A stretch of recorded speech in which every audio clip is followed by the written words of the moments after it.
देश की राजनीति इस वक्त बड़ी हलचल से गुजर रही है। गृह मंत्री अमित शाह ने बुधवार को लोकसभा में एक साथ 3 महत्वपूर्ण बिल पेश किए, जिनका सीधा असर प्रधानमंत्री, मुख्यमंत्री और मंत्रियों की कुर्सी पर हो सकता है। इन बिलों का मुख्य प्रावधान यह है कि यदि कोई प्रधानमंत्री, मुख्यमंत्री या मंत्री किसी गंभीर अपराध में गिरफ्तार होता है और उसे 30 दिनों तक हिरासत में रखा जाता है, तो उसे अपने पद से इस्तीफा देना अनिवार्य होगा।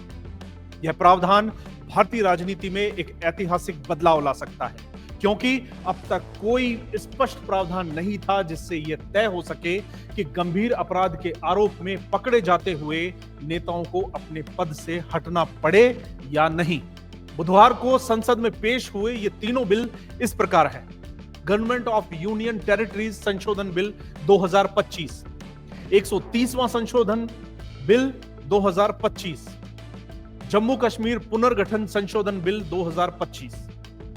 इसके अलावा केंद्र सरकार ने ऑनलाइन गेमिंग पर प्रतिबंध लगाने वाला एक अलग विधेयक भी लोकसभा में प्रस्तुत किया।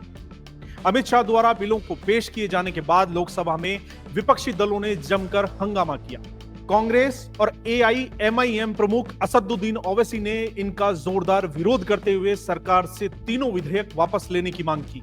वहीं समाजवादी पार्टी ने इन्हें न्याय विरोधी और संविधान विरोधी करार दिया। हालांकि गृह मंत्री ने विपक्ष से अपील करते हुए कहा कि इन विधेयकों को विस्तृत समीक्षा के लिए संयुक्त संसदीय समिति जेपीसी में भेजा जाएगा, ताकि सभी दल अपनी राय और सुझाव दर्ज करवा सकें।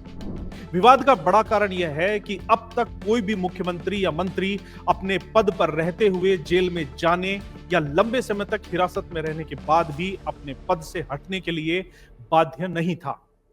अब बड़ा सवाल यह है कि आखिर ऐसे कानून की जरूरत ही क्यों पड़ी? तो इसका जवाब है, देश की राजनीति में ऐसे कई उदाहरण हैं जब गिरफ्तार हुए नेता अपने पद पर बने रहे। हाल ही में दिल्ली के मुख्यमंत्री अरविंद केजरीवाल और तमिलनाडु के मंत्री वी सेंथिल बालाजी ऐसे नेता रहे हैं जिन्होंने लंबी गिरफ्तारी या हिरासत के बावजूद अपने पद से इस्तीफा नहीं दिया। अरविंद केजरीवाल पद पर रहते हुए गिरफ्तार होने वाले भारत के पहले मुख्यमंत्री बने। वहीं वी सेंथिल बालाजी 241 दिनों तक हिरासत और जेल में रहने के बावजूद मंत्री पद पर बने रहे। इन मामलों ने राजनीतिक और कानूनी बहस छेड़ दी कि क्या ऐसे नेताओं को स्वेच्छा से पद छोड़ना चाहिए या कानून द्वारा उन्हें हटाया जाना चाहिए।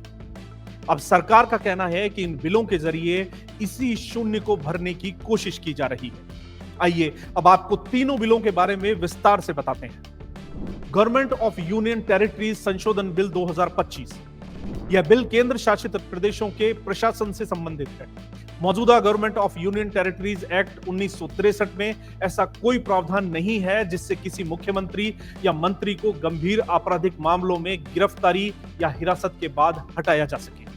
नए संशोधन के तहत अगर किसी केंद्र शासित प्रदेश के मुख्यमंत्री या मंत्री पर 5 वर्ष या उससे अधिक सजा पाने वाले अपराध का आरोप है और वह लगातार 30 दिन तक हिरासत में रहता है, तो उसे पद छोड़ना ही होगा। दूसरा, 130वां संशोधन संविधान बिल 2025।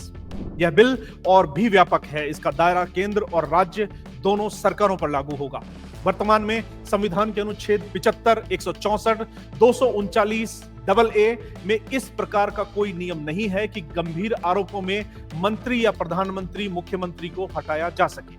दरअसल अनुच्छेद 75 केंद्र सरकार के मंत्रियों, अनुच्छेद 164 राज्य सरकार के मंत्रियों और अनुच्छेद 239 AA दिल्ली सरकार और मंत्री परिषद से संबंधित है। नए संशोधन से इन अनुच्छेदों में यह स्पष्ट प्रावधान जुड़ जाएगा कि 30 दिन तक हिरासत या जेल में रहे नेता को पद से हटाना अनिवार्य होगा। तीसरा, जम्मू कश्मीर पुनर्गठन संशोधन बिल 2025। 2019 में लागू हुए जम्मू कश्मीर पुनर्गठन अधिनियम में भी इसी प्रकार की कमी थी। मौजूदा कानून के तहत मुख्यमंत्री या मंत्री की गिरफ्तारी के बाद हटाने का कोई प्रावधान नहीं है। अब इसमें संशोधन कर यह साफ कर दिया जाएगा कि जम्मू कश्मीर में यदि कोई मुख्यमंत्री या मंत्री गंभीर अपराध के मामले में गिरफ्तार होता है और 30 से अधिक दिनों तक हिरासत में रहता है, तो वह अपने पद पर नहीं रह सकता। यहां यह भी जानना जरूरी है कि आखिर विपक्ष इन बिलों का इतना विरोध क्यों कर रहा है। तो इसका जवाब है, विपक्षी पार्टियों का यह मानना है कि इन विधेयकों का इस्तेमाल राजनीतिक प्रतिद्वंदियों को निपटाने के लिए किया जा सकता है। विपक्ष का तर्क है कि सरकार जांच एजेंसियों के जरिए मनमाने तरीके से नेताओं को निशाना बनाकर जेल भेज सकती है और फिर 30 दिन की शर्त का हवाला देकर उन्हें मजबूरन पद से हटा भी सकती है।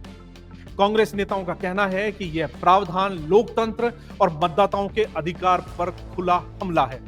वहीं समाजवादी पार्टी ने इसे संविधान की आत्मा के खिलाफ भी बताया। गृह मंत्री अमित शाह ने इन आरोपों को खारिज करते हुए कहा कि यह कदम राजनीति से ऊपर उठकर लिया गया है। यदि कोई नेता गंभीर आपराधिक आरोपों में गिरफ्तार होता है और लंबी हिरासत में रहता है तो जनता का विश्वास उस पर नहीं रह जाता। ऐसे व्यक्ति को पद पर बने रहने देना लोकतंत्र और कानून के शासन दोनों के खिलाफ है। उन्होंने यह भी कहा कि वे प्रावधान की जांच प्रक्रिया से छेड़छाड़ रोकने और शासन में पारदर्शिता बढ़ाने के लिए जरूरी है। इन विधेयकों का असर भारतीय राजनीति पर दूरगामी हो सकता है। पहली बार प्रधानमंत्री और मुख्यमंत्री जैसे संवैधानिक पदों को भी कानूनी रूप से हटाने का रास्ता स्पष्ट होगा। इससे नेताओं पर दबाव बनेगा कि वे अपने आचरण को लेकर काफी सतर्क रहें।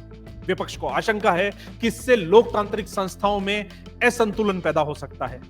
हालांकि अंतिम फैसला संसद में बहस और मतदान के बाद ही होगा, लेकिन इतना तय है कि ये बिल आने वाले दिनों में भारतीय राजनीति के केंद्र में रहेंगे। अमित शाह द्वारा पेश किए गए तीनों बड़े विधेयक भारतीय राजनीति और संवैधानिक ढांचे में ऐतिहासिक बदलाव की दिशा दिखाते हैं। सत्ता और जिम्मेदारी से जुड़े शीर्ष पदों को अब तक सुरक्षित माना जाता था, लेकिन नए कानून सुनिश्चित करेंगे कि गंभीर अपराधों में गिरफ्तारी के बाद मंत्री या मुख्यमंत्री अपने पद का दुरुपयोग न कर सके। अब निगाहें इस बात पर टिकी हैं कि संसद में इन विधेयकों को लेकर क्या सहमति बनती है और देश की राजनीति में कितने बड़े बदलाव लेकर आते हैं।